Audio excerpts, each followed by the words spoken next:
دوسروں کو برا سمجھنا بہت آسان ہے، کیونکہ ان کی خامیاں اور کمیاں بغیر دیکھے بھی نظر آ جاتی ہیں، مگر اپنی کمیاں اچھے سے نظر نہیں آتی، بلکہ اپنی کمیوں کو دیکھنے کے لیے ایک خاص نظر چاہیے۔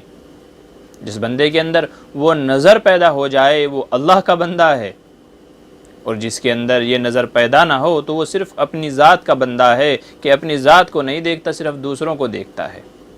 اور جو اپنی ذات کا بندہ ہوتا ہے نہ وہ دنیا میں سکون پاتا ہے نہ آخرت میں، کیونکہ دوسروں کی کمیاں اسے بہتان میں، غیبت میں، الزام تراشی میں مبتلا کر دیتی ہیں۔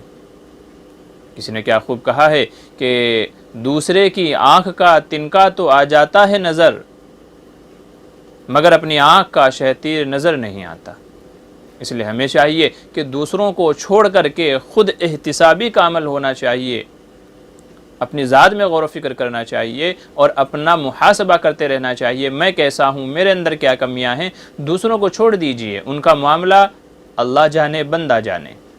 تو اپنی ذات کا بندہ نہ بنے، اللہ کا بندہ بنے۔